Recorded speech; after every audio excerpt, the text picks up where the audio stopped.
What if I told you that at this point in your life, peace might not come from doing more, buying more, or adding more to your day? What if peace comes from the opposite, letting go, slowing down, and paying attention to what is already here? If you are anything like me, you may have reached a season in life where noise and clutter just do not sit right anymore.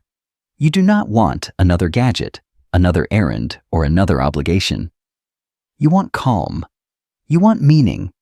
You want to wake up and feel that your day belongs to you. But the world around us is still shouting. It says, keep going, stay busy, stay connected, stay productive. Even now. And that is why I want to offer something different today. Something quieter, something gentle. In this video, I will walk with you through 10 habits from Japanese culture. Not trends, not fads, but timeless practices that speak to the heart, especially in our later years. These habits are about peace, presence, and rediscovering joy in the simple, ordinary things that make up a life. You do not need to change everything. You do not need to rush. You just need one small step. One thoughtful breath. One new way of seeing what is already around you. So take a moment now. Breathe deeply. Let your shoulders drop.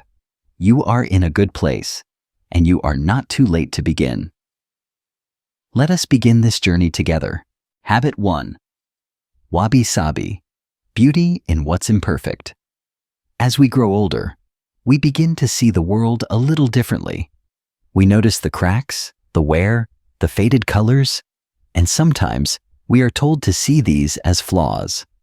But in Japanese culture, there is a quiet, beautiful idea called Wabishabi. It teaches us to see the beauty in things that are aged, imperfect, or even broken.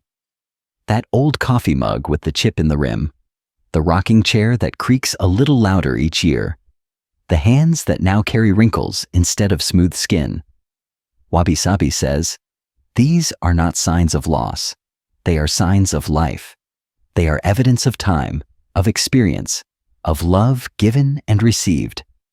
In a world obsessed with newness and perfection, Wabishabi gently reminds us, what is real, what is worn, what has been through something, that is what holds the most beauty. You do not have to hide the marks of time. You can honor them. Just like the Japanese art of kintsugi, where broken pottery is repaired with gold, your own cracks and scars are part of your story, and maybe they are the most precious part. So today, I invite you to look around your home. Find something you once saw as damaged or flawed. Maybe it is an old dish, a photo frame, or even a memory. Pause. Look again. Let yourself see it through softer eyes. What beauty is hidden there? Quiet, imperfect, and real. You may find that the more you accept the imperfect, the more peaceful your life becomes. And that is a kind of beauty the world cannot give and cannot take away. Habit 2. Kaizen. One small step forward. Change can feel heavy, especially as we age. We think of it as something big, something dramatic, like starting a whole new routine, decluttering the entire house, or turning our health around overnight. But in Japan, there is a wiser, quieter approach. It is called Kaizen. It means continuous improvement through small, steady steps. Not leaps, not perfect plans, just progress. Imagine doing one small thing today that is just a little better than yesterday. Drinking a full glass of water in the morning, taking a short walk after lunch, turning off the television 10 minutes earlier to enjoy some quiet. On their own, these things seem too small to matter, but over time, they build something powerful: momentum, confidence, and a new sense of control over your days. Kaizen does not demand speed. It does not care about perfection. It simply says, keep going, keep growing. And that is what makes it so kind, especially for older adults. It works with your rhythm, not against it. No stress, no pressure, just one good step. So today, ask yourself, what is one tiny thing I can do that feels light, not heavy? Maybe it is writing down one thing you are grateful for. Maybe it is replacing one sugary snack with a piece of fruit. Or maybe it is simply opening a window and letting in fresh air. Start with what feels gentle. Let that be enough. Because real change does not always come with noise. Sometimes it begins with a whisper. And you are never too old to take one small step toward the life you want. Habit 3, Danchari, letting go with grace. As we grow older, the things we own begin to mean more. A teacup from someone we loved. A drawer full of letters. A jacket from a trip long past. They are not just objects. They are memories. Pieces of who we were, who we loved, and where we have been. But over time, these things can become heavy, not just on our shelves, but in our hearts. In Japan, there is a practice called Danchari. It is a way of letting go, not with coldness, but with care. It is made of 3 parts. First, to refuse what you do not truly need. Second, to release what no longer serves you. And third, to separate yourself gently from the weight of attachment. Danchari does not ask you to forget. It invites you to remember and then let go with love. Because memories do not live in boxes. They live in you. And when our spaces are crowded, our minds feel crowded too. Letting go creates room for peace, for clarity, for breathing freely in your own home. You do not need to clear out everything. Just start small. Pick one item. Hold it in your hands. Ask, does this bring me peace? Do I use it, or am I keeping it out of guilt or fear? If the answer is no, thank it for what it gave you. Then, let it go. Letting go is not the same as losing. It is choosing what gets to stay in your life now. And sometimes, the most loving thing we can do, for ourselves and our memories, is to make space for what still matters. Habit 4. Kencha. Living with quiet gratitude. There is a kind of gratitude that does not need to be loud. It does not require a big moment or a grand gesture. It lives quietly, in the small details of daily life. In Japanese culture, this deep and gentle awareness is called Kencha. It means living with a constant sense of appreciation, not just for the big blessings, but for the ordinary ones too. As we grow older, it becomes easy to focus on what we have lost, what hurts, or what is no longer within our reach. But gratitude invites us to turn gently toward what remains. The warmth of sunlight through a window, the comfort of your favorite chair, a phone call from someone who remembers your name, a good meal, the quiet after a long day. These are not small things. They are the fabric of a meaningful life. Kencha teaches us that even in moments of sorrow or difficulty, we can find something to be thankful for. It is not about ignoring pain. It is about allowing joy to sit beside it. Research shows that daily gratitude can ease anxiety, improve sleep, and increase overall well-being. But the real power of Kencha is not in the science. It is in how it changes the way you see. It brings color back into a world that may have started to feel gray. You do not need anything special to begin this practice. Simply take a few minutes each evening to notice. Ask yourself, what touched my heart today? What brought even the slightest comfort or ease? Write down 3 things, or just say them quietly to yourself. Some days, you may name a good cup of tea, a warm blanket, or the fact that you made it through. Other days, the list may be longer, and that is enough. Kencha is not about being cheerful all the time. It is about being awake to the life that is still unfolding, right here, right now. Habit 5. Let space breathe. Have you ever walked into a room and felt calm the moment you stepped inside? Not because of what was there, but because of what was not. In Japanese culture, This sense of peace is called Ma. It refers to the space between things, the quiet pause, the intentional emptiness that gives everything else room to breathe. In the West, we are often taught to fill every corner.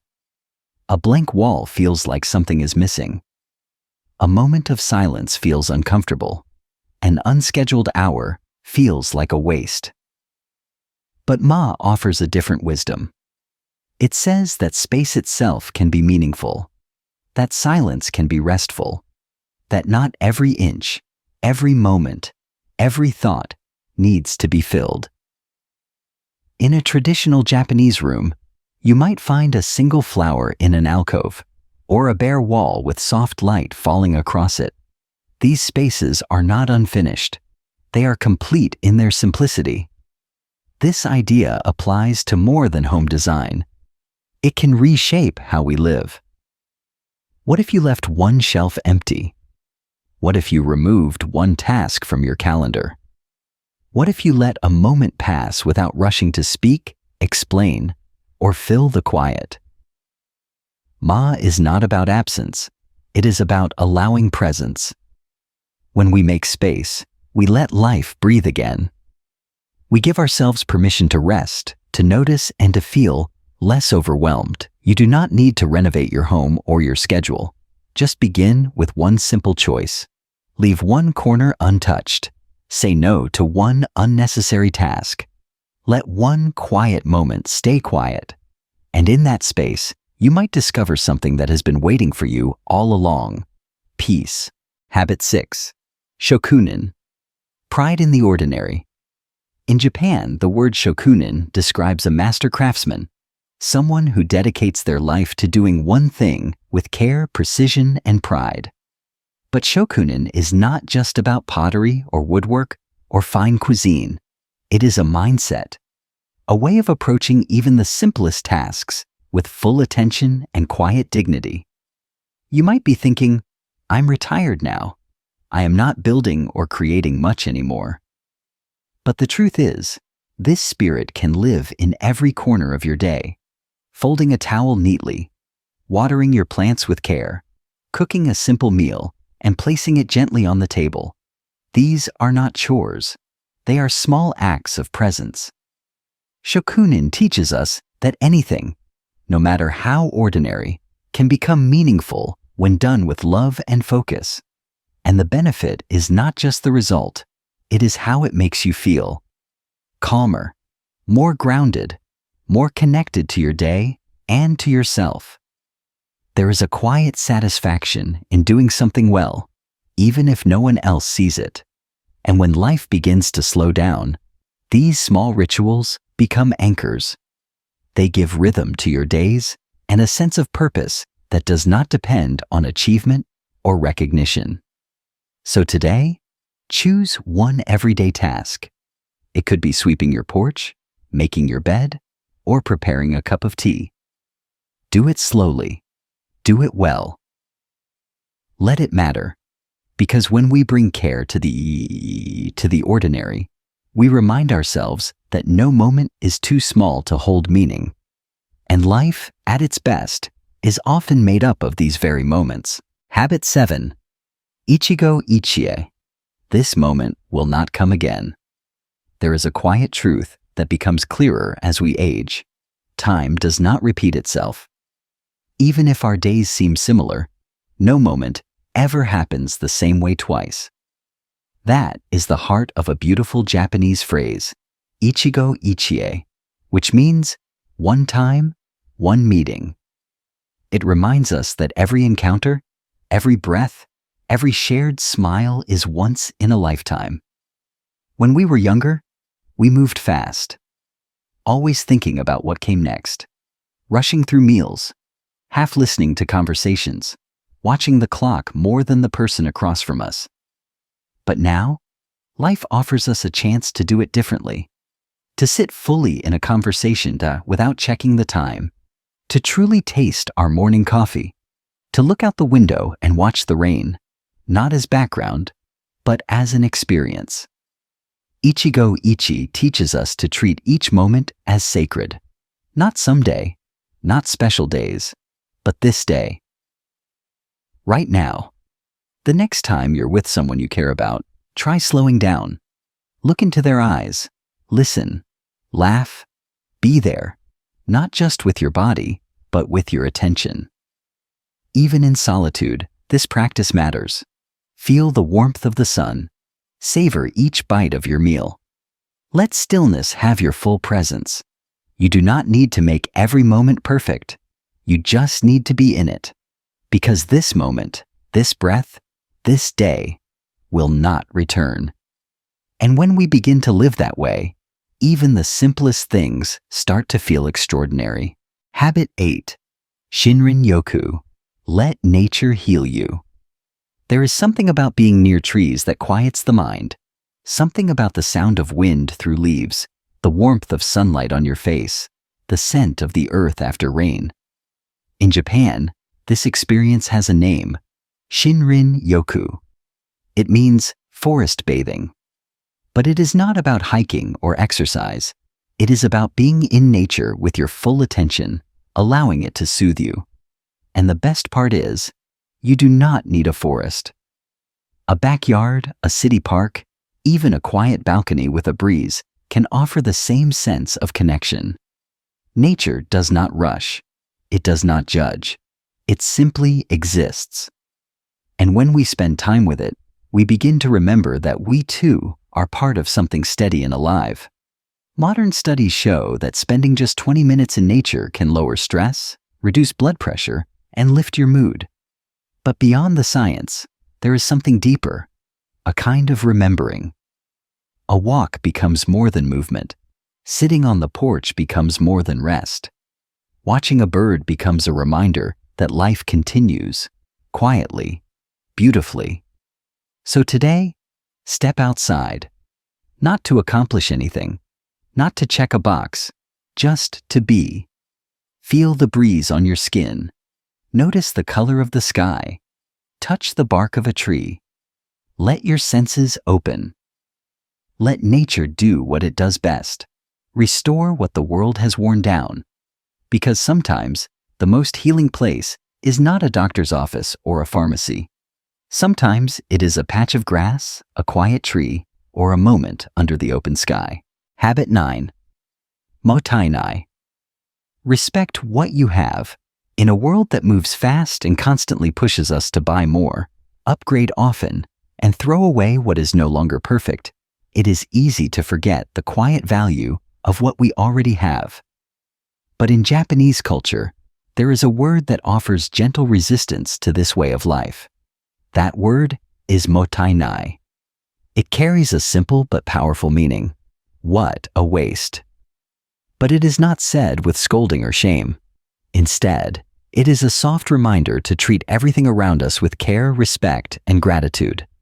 It asks us to pause before tossing something aside or replacing it, to consider the time, the effort, and the materials that went into making it. It reminds us that every object has a story, and that many things deserve a second chance.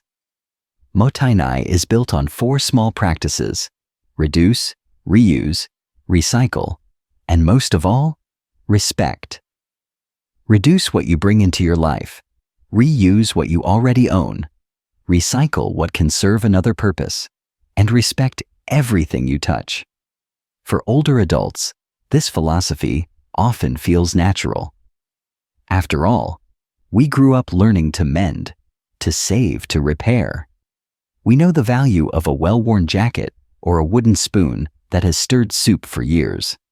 But somewhere along the way, society began to forget. Motei invites us to remember. That old sweater may still have warmth to give. That chipped mug may still hold your morning tea. Even your time and energy deserve the same care. Do not waste them chasing what you do not truly need. Today, take a moment to look at something you were planning to throw away. Ask yourself, can this be fixed? Can it be passed on?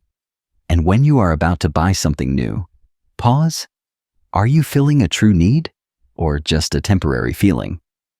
You may find that you already have enough, and maybe, just maybe, you are already enough too. Habit 10. Kencha. Living with daily gratitude. Some people think gratitude is just a polite habit, something we say at Thanksgiving, or when someone opens a door for us.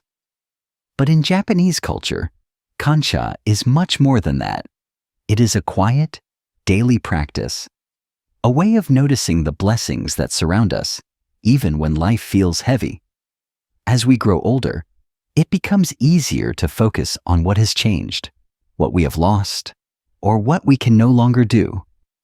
But Kcha gently turns our attention to what is still here. The warmth of morning sunlight on your skin, a cup of coffee just the way you like it, a phone call from someone who still thinks of you, a good memory that rises out of nowhere. These small things are not background noise, they are life itself. And when we take a moment to truly notice them, something inside us softens. We begin to feel more grounded, more present, more at peace. Practicing Kcha does not require anything fancy. You do not need to write pages in a journal or follow a strict routine. Just take a few minutes each day, perhaps in the evening before bed, and name 3 things you are grateful for. Some days, it might be something big. Other days, it may be something as simple as a kind word, a warm blanket, or the sound of rain outside your window. This habit is not about pretending life is perfect. It is about remembering that even when things are difficult, there is still something good worth holding on to. Gratitude does not erase pain, but it helps us carry it with more grace.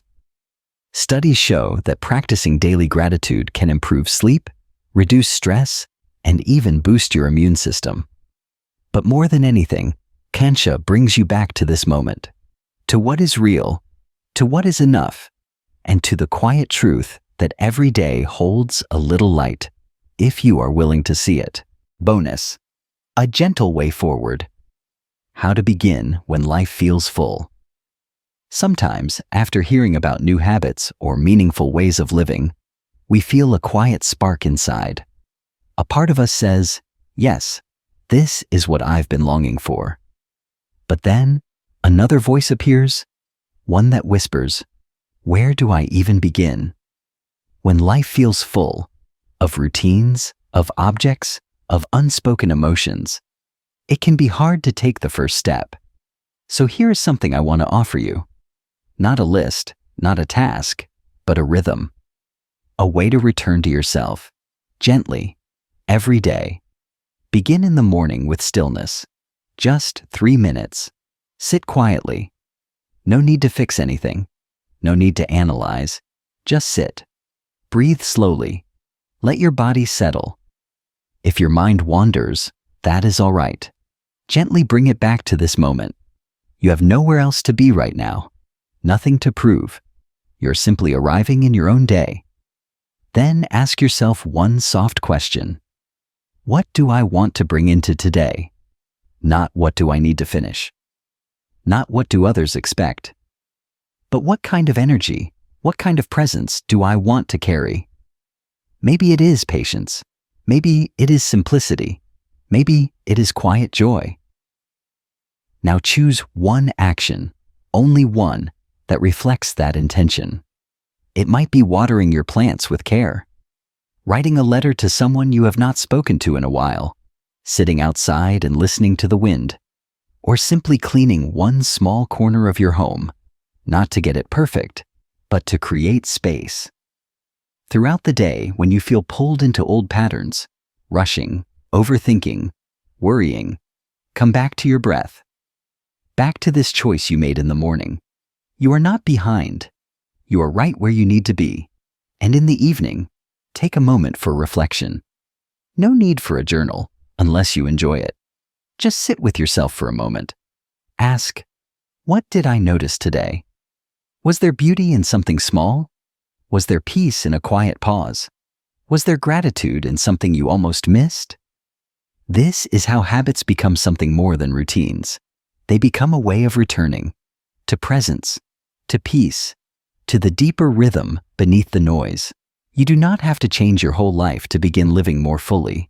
You only need to begin gently, with attention, with care, and with the belief that even now, your life still holds room for something beautiful. You have just taken a gentle journey through 10 beautiful habits, each one a quiet doorway into a more meaningful life. Maybe one of them felt familiar, like something you've always known deep down, but never had words for. Maybe another felt new, like a small invitation to see things differently. But no matter where you are, know this: it is not too late to begin. You do not need to change everything. You do not need to move quickly. You just need one moment of stillness, one shelf cleared, one breath taken with care. Because that is how peace grows, in slow, steady steps. So as this video comes to a close, I invite you to carry one small habit with you into tomorrow, not as a task, but as a gift. A quiet way to honor your days and the life you've lived, and the life still ahead of you. And now I would love to hear from you. Which habit spoke to you the most? What is one gentle thing you'll try this week? Leave a comment below. I read each one, and your words may be just what someone else needs to begin. And if this video brought you a little calm, a little clarity, I hope you'll subscribe to Thoughtful Elders Insight. Here we create space for reflection, for healing, and for growing at any age. No pressure, just presence. Until next time, take care of your space, your breath, your heart. You deserve a life that feels good to wake up to. And it is never too late to begin.